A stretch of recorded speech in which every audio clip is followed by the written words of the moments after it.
All right, hey guys, what's going on? My name's Chris Hawkins, and this is Your Best Life Defined.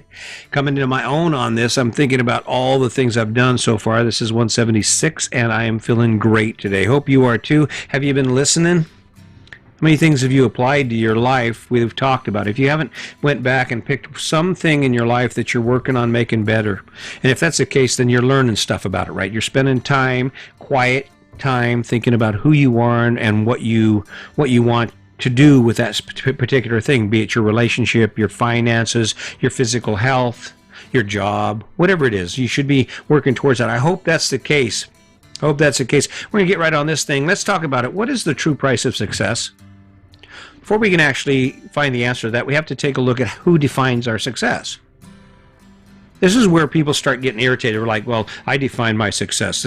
But really, you don't define your success. Just like the package that you purchase, just like this house, car, kids, and all the stuff, to the degree that you purchase it. And again, people want to mix the discussion up. They want to say, well, you're against a house, we have to have a place to live. You're against a car, we have to have a car. No, what I'm saying is that we shouldn't allow those items to infringe on the rest of our life.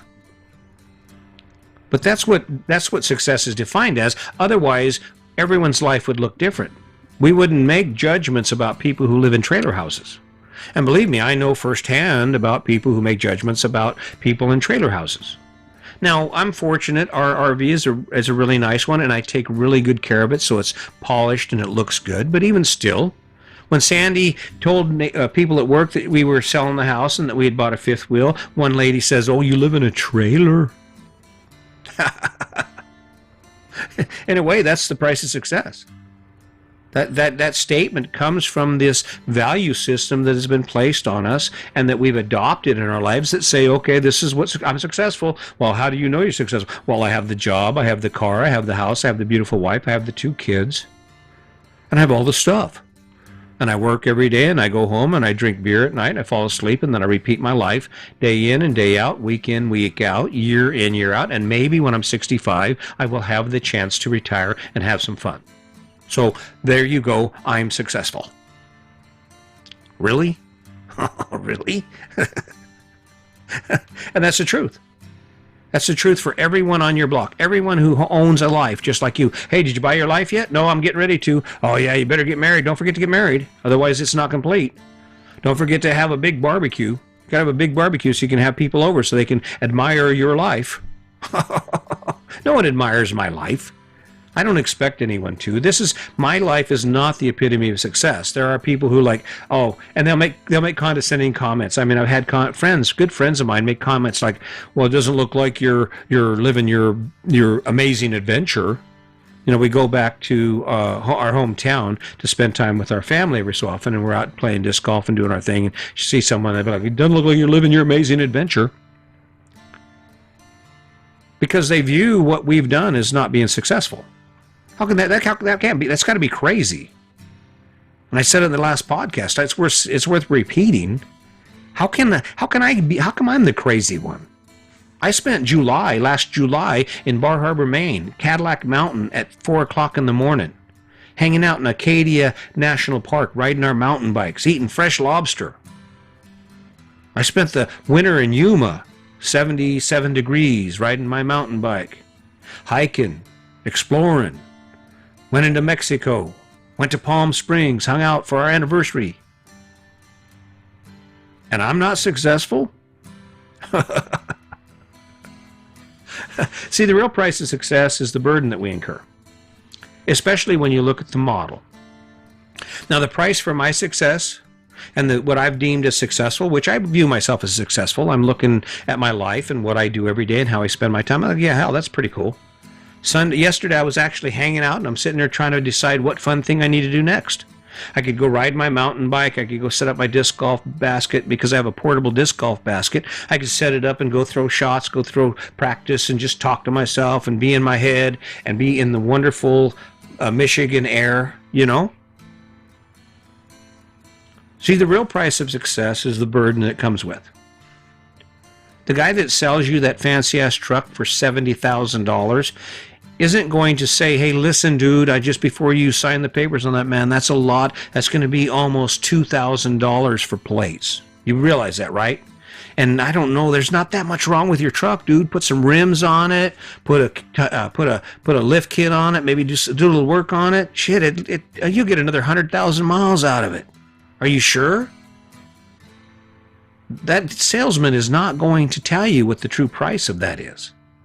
And you're certainly not going to think about it. You're in that buyer's frenzy, that happiness that comes from acquiring something new so you can show pictures of it. And then you can go work and fill it up with all kinds of fancy new furniture and then spend the next 30 years busting your ass, very little fishing, none of the things you want to do because 99% of your time is spent busting your butt to pay for that success. I don't mean to be shitty, not trying to put it down like that. I'm not judging. I'm just stating the facts. I'm going to tell you what, right now, I bet there's not a thing in your house that is as amazing as a week on the lake. There's not a thing in your day today that feels as good as it does to climb to the top of a 14 or to do any of the things you love to do. What's your thing? Take a minute. Think about what you love to do. If you could do anything right now, get an image in your mind of what you would love to do, and then while you keep that in mind, think about your day. Think about your average day and look for that feeling to show up in that day. Does it? Chances are probably not. That might be an indicator that the real price of success isn't worth it. See, the real price of success, as defined by the world, that is, got to have the watch, got to have the phone, got to have the best of everything. And this is a struggle we're facing. I see it in this next generation coming up. They really want their fancy stuff right away. Do not keep them waiting. Damn. I'm looking at it. I'm 59 years old and I've never seen the price of houses or vehicles as inflated as they are right now. There is this glut of just expensive ass overpriced houses. And what's ironic is people are just jumping off cliffs to own them. People are like, well, it's only $450,000. It's only $2,000, $2,200 a month. And I keep looking at my income, and I have a substantial income. It's plenty for us. No matter what we do, if I were to have a conventional home, we would be fine. But I'm thinking, how can we do this? How can we continue to define our success by a model that is so far outdated? Think about it. When was this created? This American dream where you buy the car, the house, have all the stuff, you spend your time mowing your lawn, and life is good, right? Life isn't good unless both of you are working and you're both running from the time you get up in the morning until the time you go to bed. And when you think about it, your average evening on Thursday. The day has beat you down. The week has beat you down. Running that perpetual race. You're like on a treadmill, doing this, doing that, being told this, fighting with that. And you've just got this, it's not, I don't even think it's anger. It's just this fatigue sits inside you and you're like, ugh. And then you have moments where you get to get a taste of it and enjoy it. But I'm telling you, I don't care what you see on social media. Most people are not waking up every day going, hee-haw, yeah, this is perfect, right? No, they're not waking up every day talking about how great their life is. And the question is why? Well, you're paying the price. You're paying the real price of success. And you're paying that price because you're following the wrong story. The plan they gave you was the wrong plan. There is a problem with the plan. And in the plan, guess who you forgot about? You forgot about you. You forgot about you. You forgot who the hell you are.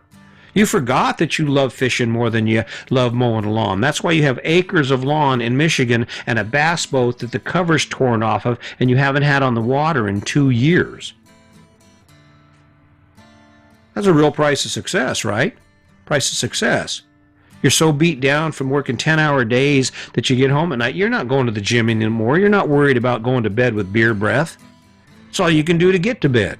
Some nights you sleep on the couch. Some nights you sleep in the recliner. Just easier. Saving energy because you don't have much of that left, right? Ooh, am I stepping on some toes here? Is bothering you? I hope not. I hope you're listening. I hope it's getting you to think about, well, why did we choose the things we choose? Why do we make these choices? See, the real price of success is work. Because the only thing that, when I look at success, success is not having anyone tell us what to do, or at least reducing the number of people who do while increasing the value we get for our efforts. If your job sucks but it pays a lot, keep your job. And you know how you make that job better and make it not suck quite so much? It's in what you do with that resource, what you do because you go to that job. So you go to that job every day and you earn that money, right? You'll appreciate that job a lot more if when you're not at that job, you are able to do all kinds of stuff that's connected to who you are. And I guarantee you, and I'm done with the whole story about how much I love my big house and how my fancy cars and all that bull crap. It's all propaganda. Because the real price of success is you lose Saturdays and Sundays doing yard work. You use valuable time off that you could be doing anything with. You could be having any kind of fun you want to have, and you're doing shit you have to do. That's the price of success. That's what they don't tell you when you get ready to sign those papers for that 2,000-year month mortgage or whatever they're doing now because of the price of houses. I can't imagine. Can you imagine having to come to the table with $80,000 to buy a home? 20%. I don't know that I need to own a home. I own a home, and it's a nice home. And what's cool is when there's trouble, I can just move. I'm not stuck. There's a storm. I'll just move. I'll go someplace it's cool. I'll go someplace it's warm. And the only reason I'm able to do that is because I have defined success, not based on the model I was given, not based on the plan I was given, but based on who I am. And then it all comes back around. It all comes back around to you. It all comes back around to you finding the time in your life just to sit still and ask yourself questions about why you make the choices you make, how you feel about those choices, and what you would rather see in your life. You can't argue with me that spending time doing what you love is a lot more fun than spending the time doing things you hate. And the principle applies to everything in your life. I used to hate arguing with my wife. I used to hate to see her cry. I changed it.